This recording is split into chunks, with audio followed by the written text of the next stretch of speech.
Hello student, कैसे हैं आप सब। आशा करता हूं कि आप सभी स्वस्थ होंगे और अपने कार्यों में व्यस्त होंगे। तो केबीएस भर्ती लेके आ चुके हैं आपके लिए। स्क्रीन पे आप देख सकते हैं केबीएस भर्ती 2026 संपूर्ण विवरण और आवेदन गाइड आपको इस वीडियो में हम देने वाले हैं। बिना किसी गलती के आपको फॉर्म किस प्रकार से भरना है सब कुछ हम इस वीडियो में बताएंगे। अगर चैनल पे नए हैं तो सब्सक्राइब करके बेल आइकन आवश्यक रूप से प्रेस कर दीजिएगा ताकि आप इसी प्रकार के नॉलेजेबल भर्ती वीडियोस देखते रहें।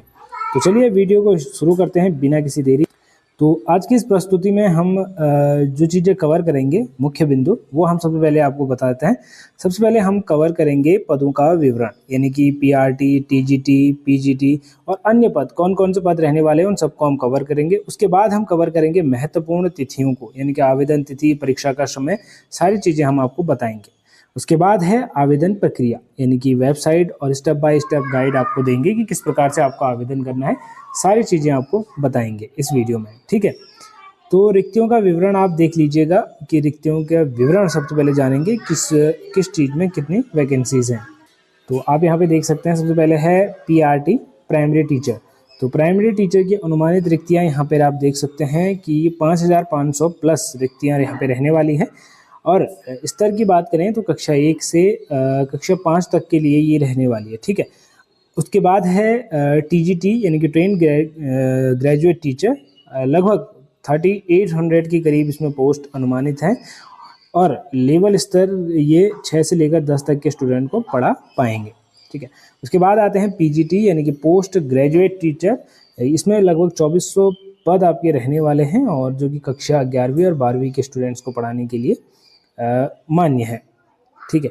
उसके बाद आते हैं यहाँ पे लाइब्रेरियन और नॉन टीचिंग के पद, जो कि 1200 के करीब यहाँ पे रहने वाले हैं। प्रशासनिक और अन्य कार्यों में इनकी सहभागिता रहेगी, ठीक है। तो ये आपने जो है कि रिक्तियों का विवरण देख लिया। अब शैक्षिक योग्यता, एलिजिबिलिटी जान लीजिए कि अगर आप आवेदन करना चाहते हैं तो क्या एलिजिबिलिटी आपके पास होनी चाहिए। सबसे पहले है प्रशिक्षण के लिए पद, जो टीचिंग के लिए पद हैं। तो पीआरटी के लिए आपके 12वीं में कम से कम 50% अंक होने चाहिए, प्लस डीएलएड की डिग्री आपके पास होनी चाहिए। उसके साथ प्लस आपने या तो सीटेट क्वालिफाई होना चाहिए आपका पेपर फर्स्ट, ठीक है। सीटेट क्वालिफाई इसमें मांगा जाता है, पेपर फर्स्ट। अगर आप टीजीटी बनना चाहते हैं तो टीजीटी के लिए ध्यान रखिएगा कि टीजीटी के लिए ग्रेजुएशन चाहिए आपका मिनिमम 50% मार्क्स के साथ, प्लस बीएड चाहिए, प्लस आपका सीटेट चाहिए, ठीक है। सीटेट का पेपर 2 आपका क्वालिफाई होना अनिवार्य है। अब पीजीटी के लिए क्या चाहिए, पीजीटी के लिए मास्टर डिग्री चाहिए 50% अंकों के साथ मिनिमम, प्लस बीएड चाहिए इसमें, ठीक है। टीजीटी के लिए मिनिमम 50% मार्क्सों के साथ, पीजीटी के लिए मास्टर डिग्री 50% मार्क्स के साथ प्लस बीएड आपका क्वालिफाई होना चाहिए पीजीटी के लिए, ठीक है। अब आ जाइए अन्य पद, जो कि नॉन टीचिंग स्टाफ की रिक्वायरमेंट है इसमें। तो लाइब्रेरियन के लिए डिग्री, कोई भी डिग्री आपके पास हो, ठीक है, ग्रेजुएशन की डिग्री या तो डिप्लोमा इन लैब साइंस में आपके पास डिग्री हो, ठीक है। अब असिस्टेंट जो सेक्शन ऑफिसर होते हैं उनके लिए भी ग्रेजुएशन यहाँ पे मांगा जाता है। और यहाँ पे जेएसए के लिए यहाँ पे जूनियर जो टाइपिस्ट वगैरह होते हैं, क्लर्क वगैरह, उनके लिए 12वीं पास प्लस टाइपिंग का ज्ञान होना अनिवार्य है। तो ये पदों पे भर्ती यहाँ पे रिलीज की गई है। इनमें से अगर आप किसी भी भर्ती के लिए आवेदन करना चाहते हैं तो आगे स्टेप बाय स्टेप वीडियो देखिए कि कहाँ पे आपको आवेदन करना है। इतना आपने जान लिया। अब आयु सीमा को जान लीजिए कि आयु सीमा इसमें क्या रहती है और कितनी छूट मिलती है। सबसे पहले पीआरटी की अगर हम बात करें तो पीआरटी के लिए अधिकतम यहाँ पे 30 वर्ष निर्धारित किए गए हैं। टीजीटी के लिए यहाँ पे अधिकतम 35 वर्ष और पीजीटी के लिए यहाँ पे अधिकतम 40 वर्ष निर्धारित है। पीजीटी के लिए अधिकतम 40 वर्ष यहाँ पे निर्धारित है, ठीक है। अब विशेष छूट की अगर हम बात करें तो महिलाओं के लिए यहाँ पे पदों पर 10 वर्ष की छूट, SC ST को 5 वर्ष की छूट और ओबीसी को 3 वर्ष की सरकारी छूट यहाँ पे दी जाती है, ठीक है। अब महत्वपूर्ण तिथियों की अगर हम बात करें, महत्वपूर्ण तिथियां, इंपॉर्टेंट डेट्स यहाँ पर आप देख सकते हैं कि अधिसूचना फरवरी 2026 में आपकी आएगी और आवेदन शुरू आपके जो है 15 फरवरी 2026 से यहाँ पे हो चुके हैं और अंतिम तिथि 10 मई 2026 तक यहाँ पे रहने वाली है, ठीक है। 10 मई 2026 तक रहने वाली है। अप्रैल ये लगा हुआ है तो लगभग आपके पास 20 दिन का समय और बचा हुआ है। परीक्षा आपकी CBT होगी, कंप्यूटर बेस्ड टेस्ट होगा, जो कि जुलाई से अगस्त के बीच में यहाँ पे कभी भी हो सकती है। इसकी डेट अभी रिलीज नहीं हुई है। बाकी अंतिम तिथि तक प्रतीक्षा नहीं करनी है आपको और जल्द से जल्द आप आवेदन कर दीजिएगा। आवेदन कहाँ करना है, आधिकारिक वेबसाइट, वो हम आगे जानेंगे। तो ये आप देख सकते हैं आधिकारिक वेबसाइट और पोर्टल। तो यहाँ पर आप जो है कि क्लिक करेंगे, ये ऑफिशियल वेबसाइट का लिंक है। आप चाहें तो डिस्क्रिप्शन में मैं लिंक दे दूंगा, आप लिंक पे क्लिक करके भी जा सकते हैं। अदरवाइज आप किसी भी क्रोम ब्राउज़र पे ये सर्च कर सकते हैं। आप इसी भरोसे पे जो है कि इसी वेबसाइट के भरोसे पे आवेदन कर सकते हैं। कि अदर वेबसाइट इनकी नहीं है, हो सकता है आपके साथ फ्रॉड हो रहा हो, तो यही वेबसाइट इनकी है। बाकी कोई अपडेट अगर होता है वेबसाइट में तो मैं आपको बता दूंगा। अब आवेदन आपको किस प्रकार से करना है वो जान लीजिएगा। तो आवेदन करने के लिए सबसे पहले यहाँ पे 4 चरण दिए गए हैं। पहले स्टेप में आपको KVC की वेबसाइट पर जाना है और अप्लाई ऑनलाइन के लिंक पर आपको क्लिक करना है। फिर आपको स्टेप 2 में आपको न्यू रजिस्ट्रेशन बटन दबाना है, जहाँ पे आपके फ़ोन नंबर, ईमेल आईडी वगैरह आपको दर्ज करने का ऑप्शन आएगा। स्टेप 3 में आपको प्राप्त OTP के माध्यम से जो है कि लॉगिन करना है और अपनी बुनियादी जानकारी वहाँ पे फिल करनी है। ठीक है, जैसे कि अपना नाम, पता, एड्रेस वगैरह। उसके बाद अपनी शैक्षिक योग्यता, जो एजुकेशन डिटेल्स है वो सावधानीपूर्वक आपको भरने हैं। जो भी डॉक्यूमेंट वगैरह मांगेगा आपको वो सारे अपलोड करने हैं और सबमिट कर देने हैं और एक प्रिंट आउट आपको ले लेना है। बस यही 4 स्टेप में आपका फॉर्म फिल हो जाएगा। बाकी आवेदन कैसे करें, ठीक है, उसके बाद आप देख लीजिएगा। फोटो और हस्ताक्षर आपको अपलोड करने हैं, इतना मैंने बता दिया। फिर आपको परीक्षा केंद्र, सेंटर यहाँ पे विकल्प आएगा, वो चूज़ करना है। फिर आवेदन शुल्क आपको जमा करना है जितना भी होगा। अंतिम सबमिट में जैसे मैंने बताया कि फॉर्म सबमिट करना है। ठीक है, अब आवेदन शुल्क का विवरण आपको बता देते हैं कि आवेदन शुल्क आपको कितना देना पड़ेगा। तो आवेदन शुल्क की अगर हम बात करें तो यहाँ पे 1500 रुपये आवेदन शुल्क रहेगा PRT, TGT और PGT के पदों के लिए। ठीक है, बाकी SC, ST और यहाँ पे जो PH हैं, PH श्रेणी के कैंडिडेट्स हैं, उनके लिए कोई भी फीस नहीं रहने वाली है। वो बिल्कुल निःशुल्क यहाँ पे फॉर्म फिल कर सकते हैं।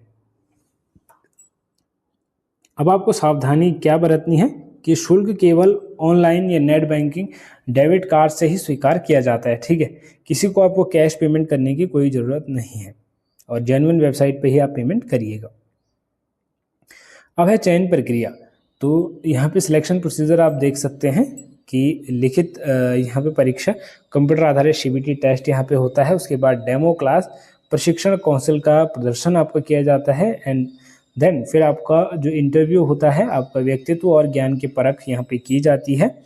और उसके बाद अनुमानित मेरिट, लिखित परीक्षा में 70% अगर आप इंटरव्यू में, डेमो में 30% अचीव करते हैं तो लगभग आपका सिलेक्शन हो जाता है।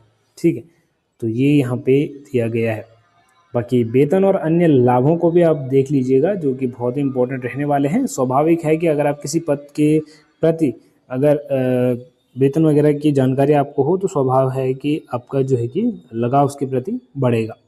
तो वेतन और अन्य भत्ते यहाँ पे देख लीजिएगा कि PGT को लेवल 8 का वेतन मिलता है, जिसमें कि 47,600 से 1,51,100 रुपये तक यहाँ पे वेतन रहता है।